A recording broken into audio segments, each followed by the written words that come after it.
Welcome back to Grief Inspired. My name is Catherine McNulty and I bring light to the darkness of grief. So this video today is video 4 in a 5-part series of early grief. So I'm going through all of the components that you need to know early on in your grief process. And like I said, this is video number 4. So if you've missed the other 3 videos, plus there's an introduction video to the series, I want to encourage you to go back and watch those and then come back to this video as well.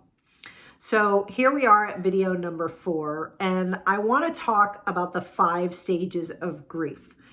And I titled this, Why the 5 Stages of Grief Are Not Enough, because there's some context that you need to know.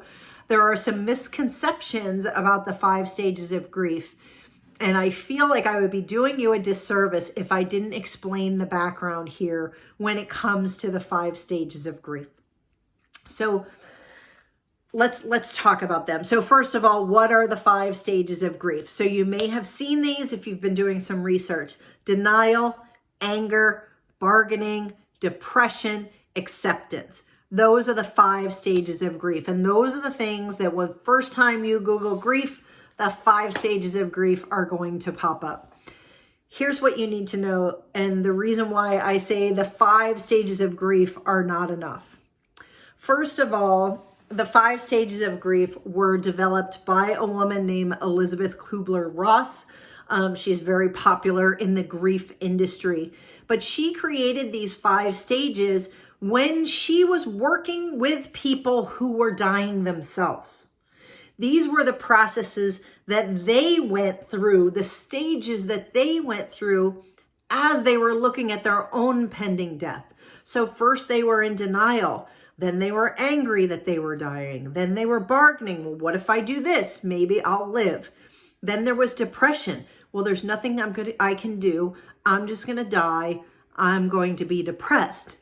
And then the 5th stage is acceptance. And acceptance was, well, I know I'm going to die. There's nothing I can do about it. I might as well make the best of it until I get to the end.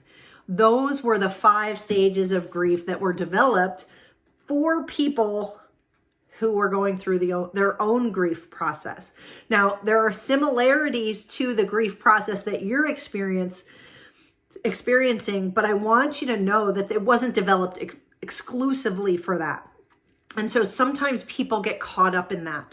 The other thing is that oftentimes these 5 stages of grief are presented in a linear fashion. First you're in denial, then you're in anger, then you're in bargaining, then you get into a depression, and then finally you get to acceptance, and then sunshine comes out and everything's supposed to be better in the world. That is not how grief happens. So please dispel that misconception right away. That is not how grief happens. There are so many emotions in your grief process that you have to get in touch with. One day you can be angry. The next day you can be really depressed. The next day you can be resentful. The next day you can be bargaining and saying, if only I had done this, and go through this whole process. And then you're also feeling guilt and feeling other things. This is very, very important that they are not linear. They are not in a specific order, and that there isn't a timeline to any of these. And they come and go, and they're more fluid. People describe them like waves in an ocean, right? Where you'll be okay for a while, and then all of a sudden something will happen and will trigger you. And when something triggers you, it could send you back into a depression. And that's what happened to me. I thought I was starting to feel better, and something happened and I was thrown back into a depression, and I thought I had done something wrong. And because I didn't know, I thought that grief, you start grieving and you're super sad, and that over time things just get incrementally better. And in some ways they do, but there's a lot of up and downs in between there. So you're going to have good days, you're going to have not so good days, and they're not going to be linear. So make sure that you understand that. The next one is, remember, 5 stages were denial, anger, bargaining, depression, and then acceptance. Acceptance has been the stage that people have shown as like the end of grief. Well, when I reach acceptance, my grief will be over. I never liked that. And here's why, is because I don't believe that acceptance is the end of grief. That is not what grief inspired is about.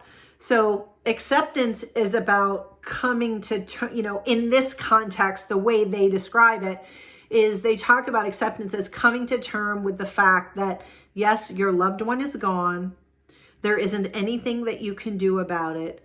The situation is not going to change. You can't bargain anymore. No matter how depressed you get, they are not coming back. You come to the resolution that there is just, this is the reality.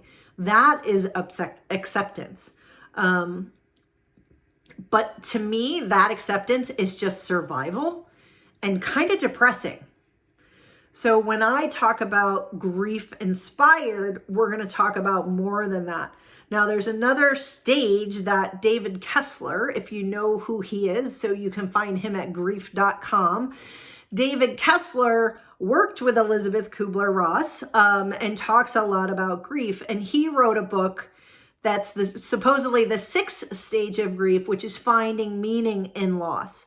So taking it beyond acceptance into meaning. And so even he doesn't necessarily agree that acceptance is the final stage.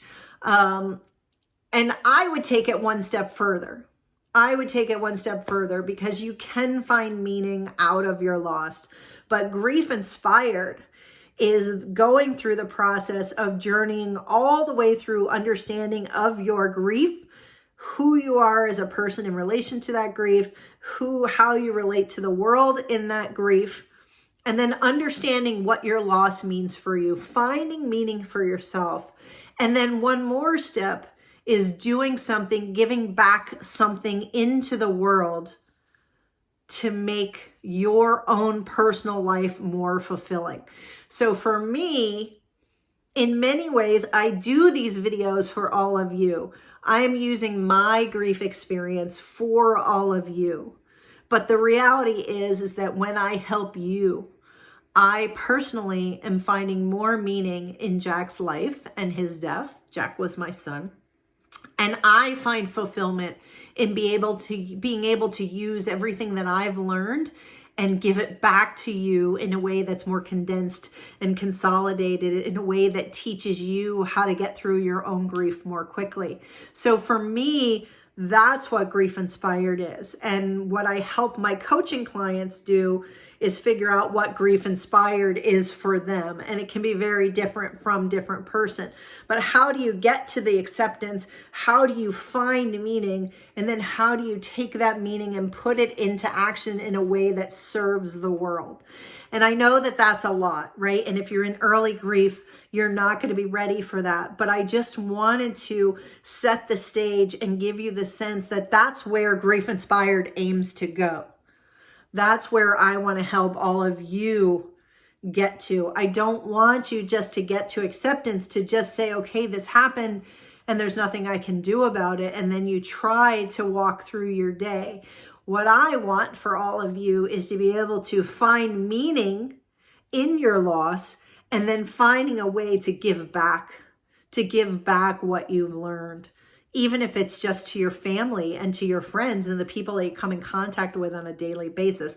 It doesn't have to be a massive charity organization. It doesn't have to be a business like I'm doing. It doesn't have to be a YouTube channel. It can be something very, very small, or it could be something very, very big. What that is, that's up to you, and that's based on your inspiration. And to be honest, it's something for you to worry about at a much later stage, but that's where I want you to know, if you want to go there, that's where I can help get you to. So I hope that helps. I want to remind you to check out the grief journal that's listed in the description below. This is an amazing place to start your grief journey. It gives you a daily writing prompt to start thinking about different emotions of grief, thinking about different topics of grief. And it teaches you how to choose gratitude, which can be really hard early on in the earliest stages of grief. But gratitude is one of the ways to help pull you through your grief. and help you find the meaning and the purpose that you're looking for with all of this, and just help you get through the process. So I want to encourage you to do that. Please leave comments and questions below. Anything that's coming up for you, let me know what that is. If you disagree with me, let me know that too. I'm happy to hear all about that. The conversation is what's so important. And as always, if you want more support or you just want to talk to me directly, I want to encourage you to send me an email at griefeinspired@gmail.com. I do my very best to make sure that I answer all of these emails personally, so that when you send an email, know that you're sending it directly to me.